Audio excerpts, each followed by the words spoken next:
Hey, warm welcome to you all. Thank you so much for joining me today. How are we all? I can see lots of friends in the chat. So today, going to dive into how do you create the looks you come up with? Where do the ideas come from? How can you be more creative, have more fun? And I'm going to kind of tell you a little bit of how I work through the process. And I promise I won't cry. I put some eye drops in because I was a little bit dry-eyed. So anyway, here we go. Are we ready? Yes? Okay. So I want you to ask questions. I want you to write notes, and I want you to really engage today because we actually have some prizes for those who really do engage, and I'll let you know what that is as we get into it. So hi, Samantha, Cheryl, and we've got lots more people joining in right now. So let's dive into it. So yeah, decision, right? So, client sitting in your chair and you're thinking, oh my gosh, what am I going to do with this lady? And we start to see all of these hairstyles in our mind, or we see the photographs that are starting to evolve, right? But very often we get to decision fatigue, right? How many of you relate to that? You see so many things, and there is such a thing called decision fatigue that you just go, I can't handle this. I'll make no decisions and I'll go back to what I'm safe and comfortable. Now, there are times when you're designing and you're trying to find the ideal hairstyle for your client where sometimes playing it safe is the right thing to do. Because even though face shape wise or hair wise, maybe we should be moving in a direction, emotionally, maybe your client's not really ready for that. So, we're going to break down how we come up with an idea, how we avoid decision fatigue, and how we put the right look on the right person. And that's really such an important part of what we do, isn't it?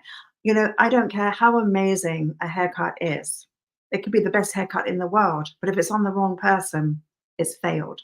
And sometimes as hairdressers, we get very consumed with the skill, the technique, the demand of what we're doing, that we can lose sight of the fact that it doesn't balance with the client's body type, it doesn't balance with her face shape, and there are very important things that have been missed. So we need to address that.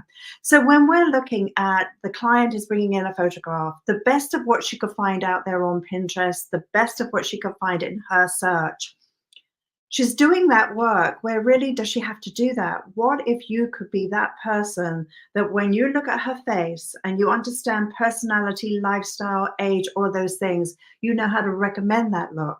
Now, I'm not saying don't have a visual reference. I think that's very important. But the decision of what we're going to do and how does it balance with the client's face shape is so simple and yet so difficult, right? To just get it right. So let's break it down. Let's unpack this. And as I said, as we're going through, let's go through some of these important points. Welcome, Pierre. Good to have you in the house. So let's first of all talk about the three female values. Now, every man and every woman has a feminine side and a masculine side, the yin and the yang, right? And depending on where you live in the world, you're going to see females that have very strong masculine energy, the alpha females. So, for example, when I lived in London, I was not even aware of that strong type of woman because at that time, where I worked in London, the women were a little bit more reserved and the trend was to be very, very feminine. So there was a quietness and a softness in the feminine energy. When I came to New York, such a powerful city, such a dynamic place, I started to meet very powerful women. And the most amazing thing was I met women who were gorgeous, highly successful, and single. And the number one reason a client left me was because she was leaving Manhattan. And she said to me, Viv, I have to leave because I can't even get a date in New York. I have to leave because I need to get married. And it was a truth. And at that time, I'm going back in the very beginning of when I came to New York, Sex and the City had just arrived, right? And so I thought, what is this? And I actually trained the hairdressers for that show. And then time passed by and I thought, why is it so hard to get a date in New York, self included? And I just realized there was a ratio of numbers, more women than men, and a lot of women who came to New York for careers. You didn't go to New York for a marriage and a baby. You go there for your career. So I started to meet a lot of very strong personalities, which was amazing, but very strong. So what I'm saying in as I go through these important things, the female and the masculine energy lives within a man and within a woman. Now, if you want to have great connection, not just communication, but great connection with your guest, it all starts right here. So this is where you're going to start taking notes and moving along, right? So the first thing is a woman wants to be seen. Now, very often, we just did a class where we were mapping out a layered haircut today. And the students in the class, very experienced students, they're working for the razor. And for some of them, it's the very first time. So we were mapping out where's the shortest length. We were mapping out where is the longest length. We were even mapping out where the layer at the crown would live. We were mapping it all out to the point where when one's doing it on a guest, one could easily become oblivious to who's living underneath that hair because one's so focused on, right, this length has to live here, this has to live here, and how we technically connect. So I understand how we can get technically consumed in what we do, that we stop to step back, really look at our client in the mirror. Or one of my favorite things to do, especially with a client who is uncertain, is to actually take a selfie, get a photograph of the client, have her take a selfie, and you do the consultation to the photograph. And it's a very different conversation than looking eye to eye or through the mirror. So what we have to first do is really make sure that the client feels, the woman feels that she is seen. Not just her hair, not living up here, that you really see her head to toe. Not a glance, a real connection. And how many of you have been into a crowded room and someone did say hi to you, but you felt unseen? So for a woman, that's extremely, extremely important in that female value. The next thing is being understood. Understood that now, you know, your client has graduated from law school and she now needs to look really, really grown up. She was fine when she was a student, looking like a student, but now she wants to get a real-time job and she needs to look grown up, versus the lady who's in her 50s and she's now single. The kids left the nest. The husband ran off with a secretary. She's now single. She wants to look 10 years younger, please. All of these reasons to be seen and to be understood. So important. But I think the most important of all is feeling safe. Does your client really feel safe in your chair? So we know there's a different dynamic with a male hairdresser to a female hairdresser. Clearly, I've worked with some of the most famous male hairdressers in the world. And I've worked with some amazing female hairdressers, some of the most brilliant ones in the world as well. And I've watched them play and I've studied how they work, how they behave, and how they become so successful and how they create extraordinary looks on all of their guests. What I know is that to be seen, to be understood and feel safe is the number one thing that you need to be able to convey to your client. And that sense of certainty that you know that you know. So for example, in our training that we're doing right now, I had said, well, how many of you now are starting to work on the razor? Because I'm very strict about the way I work with a razor. I want it to be soft and very light and very fluid and very artful, not ripping, tearing and hacking the hair. So I'm very mindful about saying right now, okay, start razor cutting. So one of the people said to me today, well, you know, some of my clients are really nervous about the razor, and the whole energy started to do this. Well, I don't know, and like deflated, as opposed to, I'm only doing 5% razor work on my clients right now, and I recommend the razor to clients who I know it would be an amazing result, versus, well, have you ever had a razor haircut before? Do you think you'd like the razor? No, no, no, that's not powerful. It's like, I know that I know, and clearly you should know, and I know that the razor is going to be amazing for you for these reasons. Now, what's that client going to feel? She's going to feel safe because you are conveying that you understand, right? And that is so important. But let's flip this around. Let's flip this around to the male energy. So the male energy can live within a woman. So just think for a moment about some of your female clients that are those alpha clients. They need to be in control. So if you're making a suggestion, they're like, well, okay, is that right? And I used to work with some really fascinating alpha female clients in New York where they'd say, well, what length is it going to be? And I would cut it. And they say, are you allowing for it to shrink? Oh, okay, yeah. Okay, so it's going to shrink. Yeah. Okay. And they go, okay, now I'm measuring this and I think this side's a little longer. Could you just check it? I mean, I literally had clients like that. They're like, oh my goodness. So control was really important to them. But the next thing was being criticized. They there can't be anything that's wrong, right? So the male energy does not like to be criticized because they hear it as being that they're in fault. And so think about, again, your female clients, that if you say, yes, but your hair is a little bit, dry on the ends, it really should come up a bit shorter, they're hearing it as being criticized, even though it's true. How many of you can relate to that, right? Samantha saying, I now use that word safe, and it's so amazing. What a positive reaction I now receive. Oh, well done. Well done. So then the next thing in the female energy is being closed, shut down. When the man goes into the cave, it's that shut down aspect. So within a female and a male, we have duality. We have the feminine side and we have the masculine side. So it's very important to recognize it in yourself, first of all. Very important. And then it's important to see it and understand it in the clients that sit in your chair. And it's not that you're coming from a place of judgment. It's from a place of understanding how to serve and how to do your very best. Because remember, we see the world through our own filters.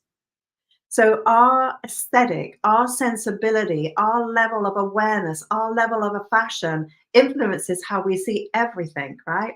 It starts here before it can be manifested.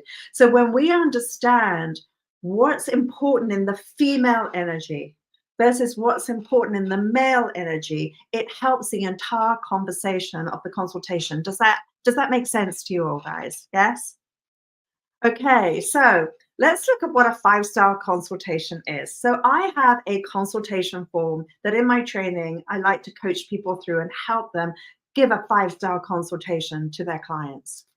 So that consultation is a rational mindset. It's how we're thinking about what we're doing. And in that rational, we're taking into consideration the face shape, the hair texture. We're taking into consideration the age, the personality, the lifestyle. We're getting all of this information in, and it's very rational. She is a doctor. She's out of work. She's bohemian. Whatever those are facts that are rational. But then the next one that's very important is your gut feeling. Have you ever had someone sit in your chair and she may be saying this, but your gut feeling is thinking, I think it's going to work. And it may be that she doesn't anticipate that it's not going to be appropriate, or her hair's not going to lift to the level that she's asking for, or you think that curl's going to explode, and your gut feeling saying, just don't feel it's right. So how many of you can relate to the gut feeling where you could be out somewhere, maybe you're going to walk back to your car and it's in the evening and you get this gut feeling thinking, I don't feel safe. And maybe you'll take a detour or you'll do something different. So gut feeling is this primal, instinctual feeling. And if you live there too long, it's called stress. So it's a very important part to listen to. My gut feeling says if I cut it that short, she's not going to be happy, even though you've taken in all this rational information. So honor the gut feeling. But then there's the intuition, that inspired moment, and you don't know where it came from, right? You just feel so inspired. And ultimately, we need to have all three: the rational, which is logical, the gut feeling, which is safety, and then the inspired moment. That's where your creativity, your artistry lies. And sometimes it's as simple as saying, I feel inspired to change your parting. Or if I feel inspired to ruffle your hair up this time instead of having it so sleek and so smooth. But it's always to fit who that client is that's sitting in your chair. Does that make sense to you? Am I on the right track here, guys? How many of you relate to this? So here you can see that we've got a gorgeous lady here who's got amazing long hair and spectacular hair. And how many of you are seeing a lot of ladies walking around with very long hair, especially more mature ladies. Now, there's always an exception to the rule, but generally, when hair hangs around the face, it creates the drag. It's a closing because there's only two bones on the face that lift the face, which is part of the youthfulness, which is the cheekbone and the jawline. These are our lifting bones. So when we close down, if you think about anything on the face that drags, which could be the area through here, the corners of the mouth, underneath the eyes. I'm looking at myself as I'm saying this. Those are the aging aspects. Now, maybe how many of you have had a client come in who said, come on, make me look a lot older than I am? Now, maybe if she's 20 and wants to get into the bars and be 21, yeah. But how many of you have had a client come in who's in her 30s or 40s saying, come on, just make me look older? Has anyone? I don't think so, right? So it's all about that youthfulness, and that comes in many different ways. So this is my lovely client with the back of her hair changed, and you can see quite a different story going on. And then this is her from the front. So, you know, opening up the face, giving her fringe, lifting, and just giving her that lovely transformation. And Elaine's saying never, and so is Samantha. Yeah, right. So when I look at somebody, I love to look at them walking towards me from the distance. I like to see somebody move to me because I like to watch body language. I like to see if the lady floats or whether she kind of walks heavy or whether she waddles or whether she swaggers. I like to see that. I like to see if she's a bit more of a poser or a wallflower. I like to see that energy, and I think that's very important. And I also like to have my clients stand up. I turn her away from the mirror so she's looking at her reflection through the mirror, through a back mirror, and we go over the balance and the proportion of the body, because obviously you've got different body types and you want to make sure the hairstyle's in proportion. So you can see here we've got one hairstyle where we've got the softer shattered edge. We've got one where the hair is stronger. So one is razor, one is scissors, and then of course the hair as you're seeing it long. But then, of course, when we're looking at body position and we're looking at all of this, a blunt line is really great on a banana, where a shattered line is much, much better on a fuller figured body, because that blunt line is horizontal, where the shattered, softer, rounder line can often elongate the torso and get the correct proportion there. So I always want to look at proportion, which is, of course, critical to balance any hairstyle. And often when the client says, oh, it's too short, it's because it did not fit their body type. So for example, when you look at this image here, you can see our blunt line, our shattered line, and even the bob line that has the softness and the shattered effect in there, which makes it really powerful. So when I'm looking at my client, I need to determine, are you a banana, are you an apple or a pear? And I need to make sure that the hairstyle is balancing with the body type. And so that's how I take my measure of making sure that the hair is not too short only for the face, but not too short for the shoulders and not too short for the body type. So just going back in time for you. I was a very nervous hairdresser. I did not have confidence, which is why it's taken so many years to find the confidence I have now and be able to teach this back. But this is a photograph of me in my youth. And you can see I am wearing exactly the same hairstyle. I think I've even got the same earrings on as this model. Now, I think at that particular time, my obsession was curly hair, because if I made a mistake, it was hidden behind the curls. And also, I became really good at this haircut, so everyone got it, myself included. So I started off nervous, shy, and overwhelmed. And all I wanted to do was be this trendy hairdresser. And I wanted to be cool. And I never felt cool. I've got ginger hair, had freckles, and I never felt cool and modern like everybody else. So, you know, this is me, how I showed up. That was my natural color, believe it or not. I was carrot red and kind of geeky. Yeah, kind of geeky. So anyway, that was me. But then in trying so hard to be different and trying to be like, this is when I was in London, I started to do this crazy stuff. And it was all about being different, all about being different. So I used to find really edgy girls, the opposite to me, edgy girls and do this crazy stuff. I mean, does this require skill? Yeah, but I was mad. And P.S., I was not on any drugs, I promise you. But this was the fearless 80s, and we did some crazy stuff. And could I cut a straight line? Yeah, even if it was internal, I did crazy stuff.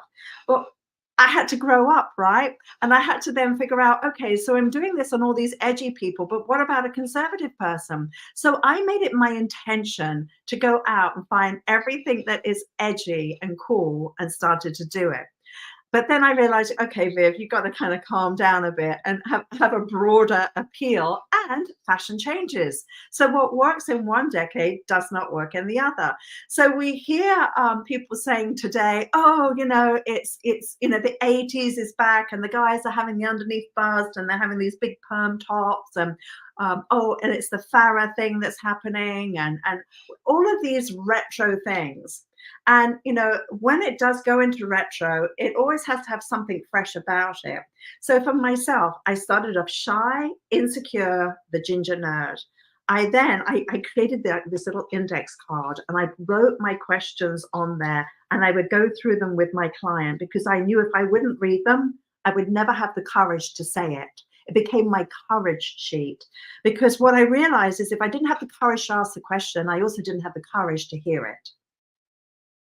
So I started with my little questionnaire. I then became the rebel and did crazy stuff. And then I kind of grew up a bit and I started to do prettier hair.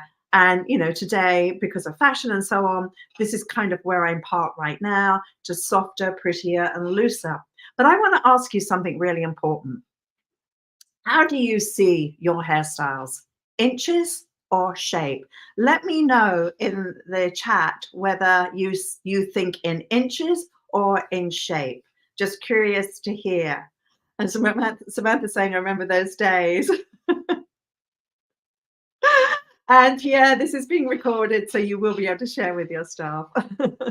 So if the client says, I only want 1 inch off, or you say I'm cutting an inch off, then the conversation is about inch. But I'm seeing Pierre, Cheryl, Sherry rather, Donna, Hair by Architect saying both, and quite a few of you are saying shape. And both are important. You're absolutely right. But what happens is it's a different insight when you start to see shapes versus just the inches of how it will be. And that makes a huge difference. So clearly, this lady here has got a great texture to her hair. And this was thinking about something completely different with her, adding hair extensions, totally changing her look and creating this kind of wow. So sometimes it's not about how short we're going, it's about how long can we go and the price you'll pay financially, time-wise, in order to go to this and have this be successful. Because clearly the hair has to be relaxed. Clearly there's quite a lot of hair extensions in there, and the model's own hair and the artificial hair, the human hair, has to integrate together and look real. So this is a high maintenance hairstyle, which is a whole nother conversation. So when someone sees in inches, generally, they're not seeing depth. And when they see shape, they are seeing 3-dimension. Now, how many of you have taken a photograph of your client and you think in person, this looks so great, I love it. You take a photograph and you go, oh, something just happened. It's not as magical. And you end up not posting your work in any forums or social media because you feel it's not as amazing as it did look on the person. Well, that's because in photography, the image is flattened from what we see in 3-dimension to 2-dimension. So sometimes doing a video can be more effective than doing a still. But the whole goal is that you want your work, you want your photos to live on beyond that one day, because your photographs should be earning their keep. And a great photo is working for you while you're asleep. And that's a real big aha. So what I like to do when I'm training people, and anyone who's going through my editorial program or my designer program gets to learn this. How do you see depth? How do you see the depth of a hairstyle? When you're looking at this, what is the depth in relationship to the face shape? When you are lifting the hair, what is the depth? And what is the silhouette saying And how does that silhouette balance to the face shape? Now, you're only going to know that by number one, stepping away from your work, and number two, using your mirror. And the reason that most hairdressers do not see depth is because they're too close and they don't use their mirror enough. And you could even start to do something where on a brush you say mirror, or you have a nice little decal made and saying, I love my mirror. Or you can even say to your favorite clients, would you just remind me every now and then, just say mirror to me, just in the middle of a conversation, mirror, mirror, just to anything, just to remind you, right? There should be like some squirt bottle or some water that comes out of the ceiling and then squirts you. Oh yeah, mirror. But something to trigger, I must look at my mirror because I have to see depth. Because depth's about how that shape lives on the face shape. You know, the depth here in relationship to the depth there. What is this silhouette and what is the depth in relationship to the face shape? And that's why depth is really important. So guys, I want to just remind you that we have got some really amazing events that are taking place. So if you want to check them out, we have a color program that's taking place. For future mentorship sessions, we're calling them You're Not Just a Hairdresser. They're going to be happening on a Monday at 4, and we'll be putting the dates of when they're happening there. So just to let you know that that's a happening thing.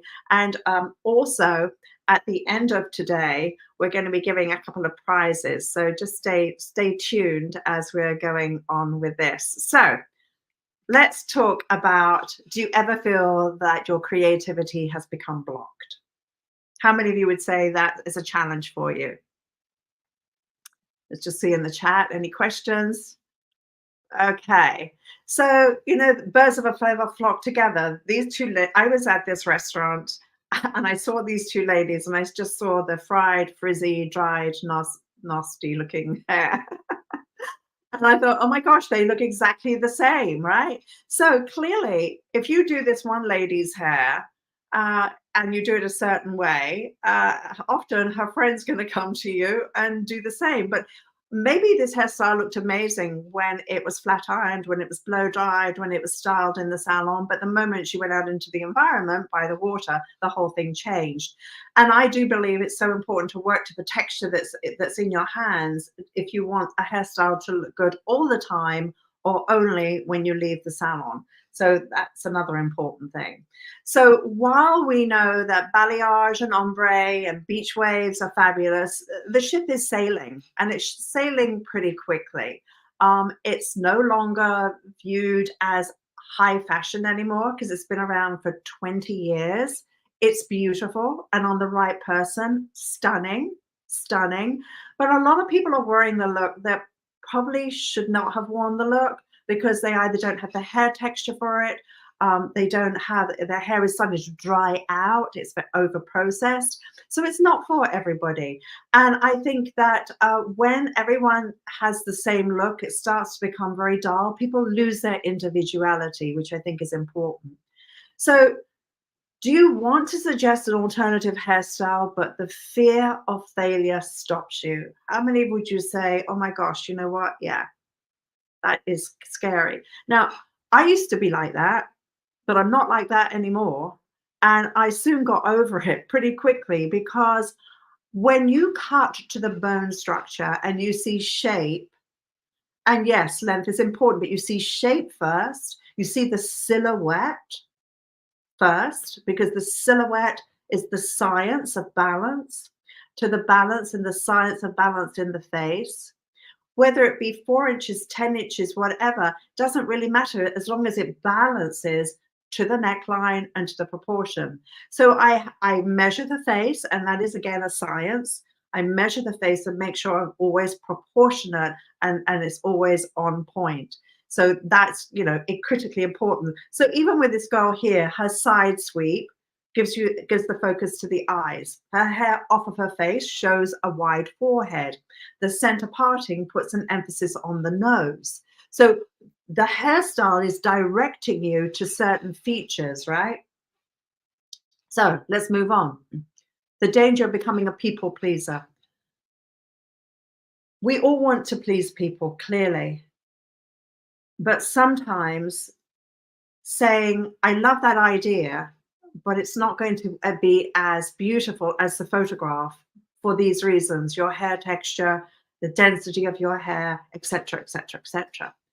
Rather than just saying, oh, yes, we can do it, and just knowing it's going to be a huge challenge for the client to maintain. It's going to be a huge challenge in maintenance and going through all those things. So there's a fine line between doing an outstanding job and doing the right thing for the client versus just saying, oh, yeah, I'll just do that because she's asked for it. There's a big difference. Do you see that? How big that difference is? So I've been guilty of it, clearly. We all have. But I try to catch myself when I'm doing that. Do you question what happened to my imagination? You know, can you imagine a client not with a long hair? So my strategy for that is my consultation, first of all, because I find out where they live in their lifestyle and their personality. The next thing I'm looking at is how quiet or loud should the hairstyle be. But I let face shape be a huge dictator as to the balance and the proportion as to what's going on. So fashion, of course, is an influencer, age is an influencer, but face shape is really important. So one, the shorter curly hair is sort of sexy and sensual, where the longer hair is a little bit more bohemian and more relaxed. And it works extremely well on a younger client, this type of look. But let's move on. Cutting hair short. Are you scared to cut hair short? So I'm hearing from tremendous amount of salon owners that yes, there is definitely a fear of cutting hair short. And I'm looking at ladies walking around with long hair, and everyone says, "Oh yeah, but everyone wants long hair today." Maybe, but isn't the truth that there are more hairdressers scared to cut hair short, which is why there's long hair today? Just going to throw that out there and be a bit controversial, because yes, I love, love, love long hair. Love long hair on the right person. I love, love, love short hair on the right person. It's about the right person wearing the look. Just imagine if I gave you an outfit that was so amazing. Say it was like a $10,000 dress, but the size of the dress is two sizes too large for you. Doesn't matter how gorgeous that dress is, it's just not going to work because the fit is wrong. And that's what we're talking about. We're talking about the fit in the emotional fit, the physical fit, the hair texture fit. We're talking about all of these fits that are so important.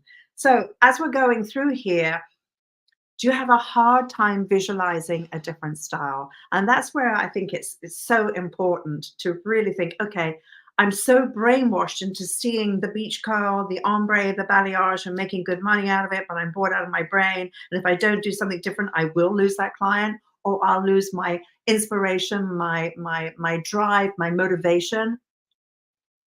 I don't know. When you're making money and you lose your passion, which has more value? When you're working super hard and you're making a lot of money and you no longer love what you're doing, what has more value? But what if you can make good money and you're always challenging yourself and you're pushing yourself and you are open to change, open to reinvent yourself? Not just say, oh, I want to grow my business, but say, what is my investment strategy to raise my standards, to raise my skills, to open my eyes to different things? And that requires work. There's no easy path there. And I don't care how many TikTok videos you look at and Instagram reels, all of those highly edited, clever things that you look at are not real. I've never done hair in 15 seconds. Never. I've never done a whole hairstyle in 1 minute. The editing of taking 1 hour into 1 minute is a pretty big deal, right? So don't believe all the smokes and mirrors you see out there. You've got to like shape your craft according to what's real. And that to me is super important. So let's now look at our three wheels of fashion. So our three wheels of fashion. Number one, what would you say is her fashion sensibility?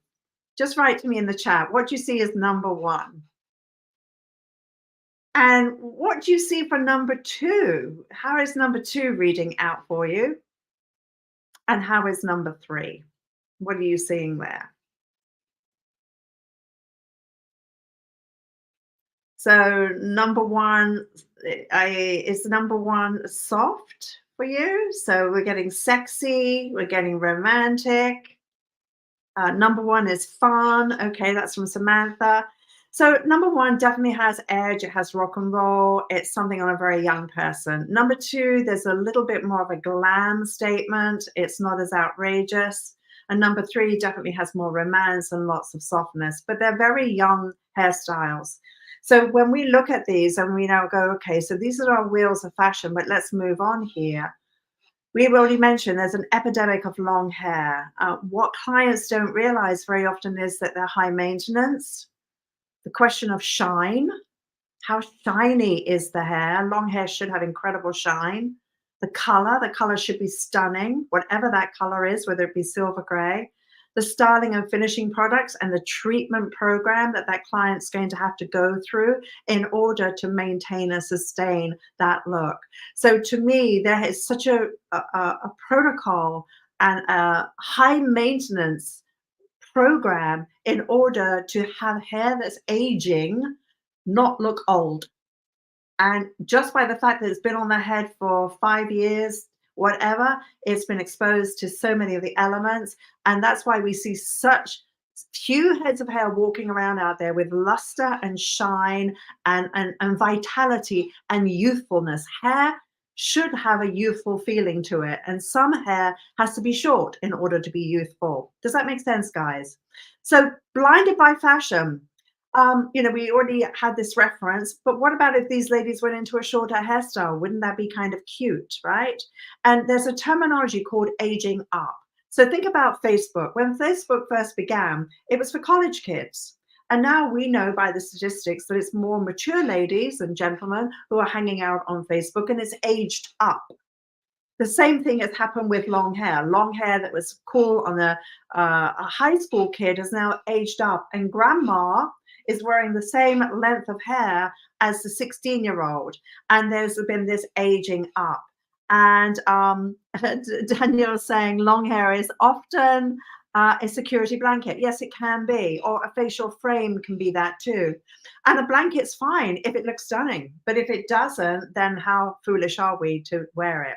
So what you can get away with youth, this closing of the face works when you have beautiful features. But when you are starting to age, all of this closing down actually is not as flattering as you would tend to believe. So that's the first thing. The next thing is the face shape. So we can see in number one, we have a very elongated face, spectacular white hair. But just imagine if number one had a sensational haircut. Number two clearly does have an amazing haircut and beautifully styled. So that blanket that Danielle's speaking to, yeah, so it's there, but does it really serve? What is its message? Because your image says so much. It's your status, it's your identity, and what does it actually say? So when we're looking at our ladies from 1 to 4, and we're looking at these ladies who, clearly all have got really great hair, are they wearing their best look? So I'd like for you to tell me in this, out of the 1 to 4, which is your favorite?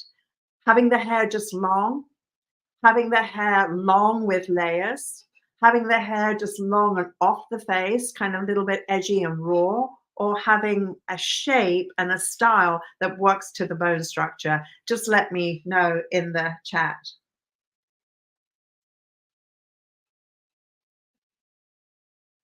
Phyllis is saying 2. Cheryl is saying 2. Rhoda is saying 2 and 3. Yeah, so I think we're kind of on the same wavelength there. So I want you to think about this. There are 3 relationships in a consultation. Your client's relationship to herself, her sense of style.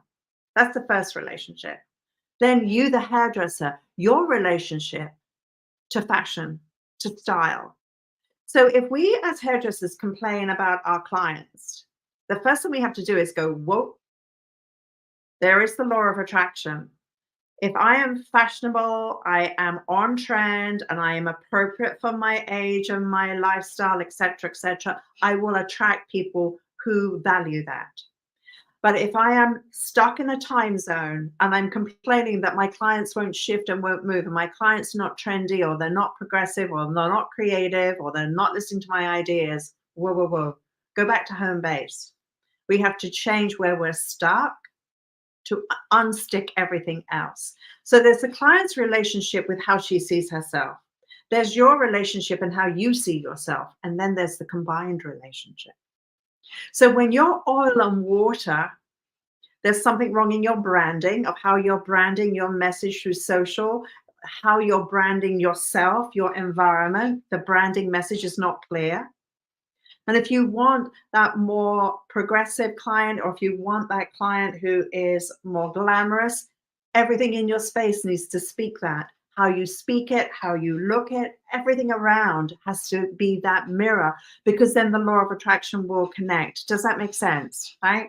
Does that make sense to you all?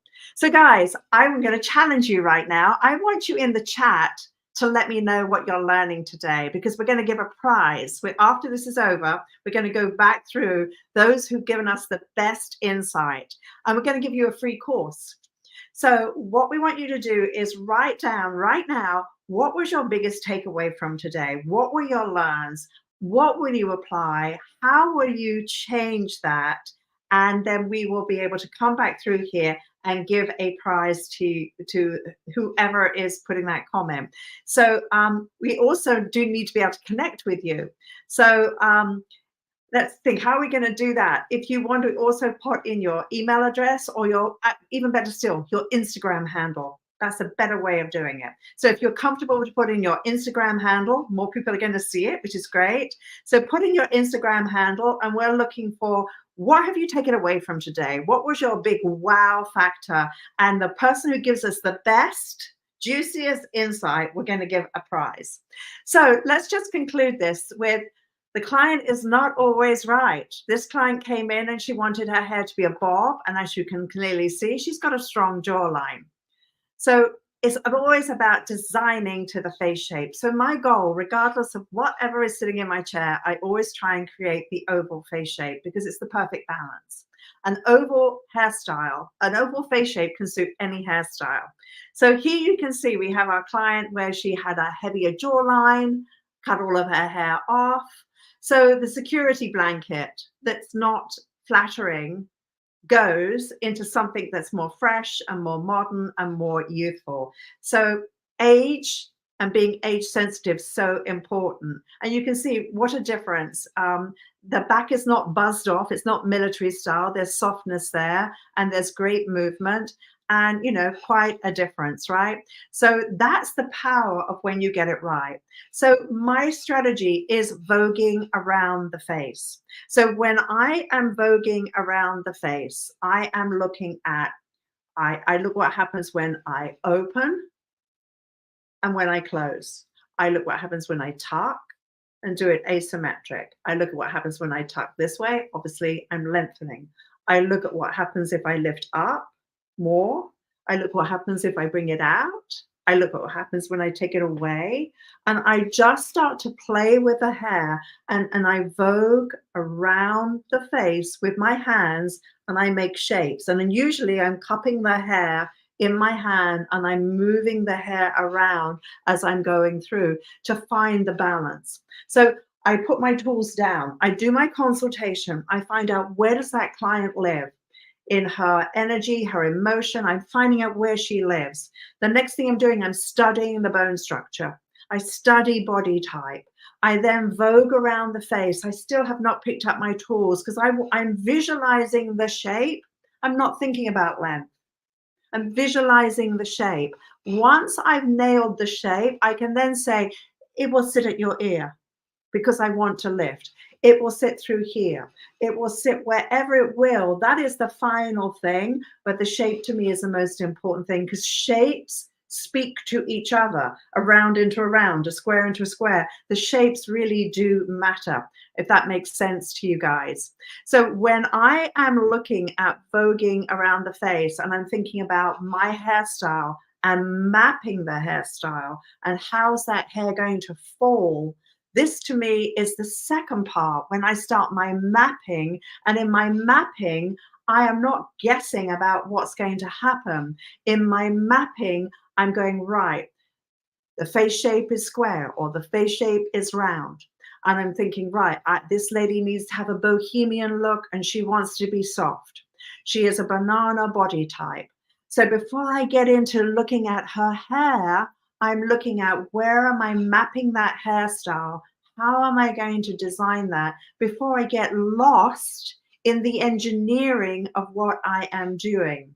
So to me, the mapping is incredibly important if I want to get the final look right. And the other big thing about that is I do not want to do two haircuts when somebody is paying for one service.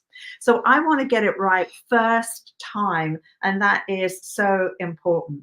The other thing that I think that hairdressers need to do so much more of is love your mirror. I said it at the beginning, but it's about really, really loving your mirror and being so mindful about how does it look this way? Because when I use my mirror and I design into my mirror, I'm designing from the client's perspective. Remember what I said? A woman wants to be seen, heard, and feel safe. When I'm looking in the mirror, I'm seeing it through her reality, not up here. I could be up here cutting. And when you think about designing a haircut, say you took 30 minutes to cut a hair, that 30 minutes, I would say, because I've studied so many hairdressers, I would say those 30 minutes, probably 25 of those minutes is above, close, looking at the fingers and cutting the hair or looking at the brush. And maybe if you're lucky, a few minutes here, a few minutes there, maybe 5 minutes scattered of really looking at the shape, looking in the mirror, really making sure you're designing to who is sitting in your chair. I promise you the biggest shift and change and the inspiration that will come to you is when you do what I'm speaking about right now. The mirror, 10 seconds to stop, 10 seconds to walk away. 10 seconds is nothing if it saves you 5 minutes of detailing or fiddling and fluffing or losing a client because you cut it too short, you cut it too long, and you didn't read and it didn't work 100% for who that person was. So that to me is really important. So I know we've got some new friends here with us today that may not even know who the heck I am. Neither do I. But if you want to go to my website, it's viviennemacinder.com. And there you can go to the events page and you'll see that we've got a color program that's coming up soon. We have a bridal boot camp for any of you who love bridal. And I'm in my studio right now. We even do things where you can come and do private training with me. If you're not sure about what you want to do in your growth plan, then this is what we always advise. Book a call with us. You can go to the website, you can book a call, and you will be able to be coached and connect with my head of education, Max.